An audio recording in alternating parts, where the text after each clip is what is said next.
ଭଗବାନ ମୋତେ କାହିଁକି ଏତେ କଷ୍ଟ ଦେଲେ ମୁଁ ନିଜେ ବି ଜାଣିନି, କିନ୍ତୁ ମୋ ପୁଅ ପାଇଁ ମୋ ମନର ଭାବନା ଅନେକ ଅଛି। ଜଣେ ବିକଳାଙ୍ଗ ପିଲା ପାଇଁ ଗୋଟିଏ ମାଆର ସ୍ୱପ୍ନ ସବୁବେଳେ ଅନ୍ୟ ମାଆମାନଙ୍କ ଠାରୁ ଅଲଗା ହୋଇଥାଏ। ମାଆ ତା ପିଲାର ଶାରୀରିକ ଓ ମାନସିକ ସୀମାକୁ ଦେଖିନଥାଏ, ବରଂ ତା ଭିତରେ ଲୁଚି ରହିଥିବା ଅନେକ ଦୁଃଖ ଆଖି ଆଗରେ ନାଚିଯାଏ। ମାଆ ସବୁବେଳେ ଭାବେ ମୋ ପିଲାଟା ନିଜ ଗୋଡ଼ରେ ଛିଡ଼ା ହେଉ।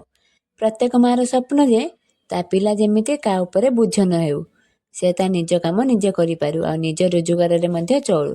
ସମାଜ ପିଲାଟାକୁ ସମ୍ମାନ ଓ ସ୍ନେହର ସହ ଆପଣେଇ ନେଉ। ମୋ ପରେ ବା ମୁଁ ଦୁନିଆରୁ ଚାଲିଯିବା ପରେ ମଧ୍ୟ ତାକୁ ସେମିତି ଭଲ ପାଇବା ମିଳୁ ଯାହା ମୁଁ ତାକୁ ନିଜେ ଦେଉଥିଲି। ଏଇଟା ମୋ ମନରେ ସବୁବେଳେ ଭୟ ଥାଏ, ଯେମିତି ସେ ନିର୍ଯାତନା ନ ପାଉ କି ମୋତେ ଝୁରି ନ ହେଉ ମନେ ମନେ। ଏତେ ଦୁଃଖ କଷ୍ଟ ଭିତରେ ଭଗବାନ ତା ମୁହଁରେ ସବୁବେଳେ ହସ ଫୁଟାଉଥାନ୍ତୁ। ପିଲାଟି ପାଇଁ ମୁଁ କେବଳ ସ୍ୱପ୍ନ ଦେଖେ ନାହିଁ, ବରଂ ନିଜେ ମୁଁ ନିଜକୁ ଢାଲ ସାଜି ତା ପାଇଁ ଛିଡ଼ା ହେବି ବୋଲି ଭାବେ। ମୋର ଶେଷ ନିଶ୍ୱାସ ଥିବା ଯାଏ ମୁଁ ତା ପାଇଁ ବହୁତ କଷ୍ଟ କରିଛି, କିନ୍ତୁ ଯେହେତୁ ସେ ବଡ଼ ହେଲାଣି ମୁଁ ତାକୁ ଆଉ ଏକା କିଛି କରିପାରୁନି। ପ୍ଲିଜ୍ ଭଗବାନ ମୋତେ ସାହସ ଆଉ ଶକ୍ତି ଦିଅ। ରହିଲି, ଜୟ ଜଗନ୍ନାଥ।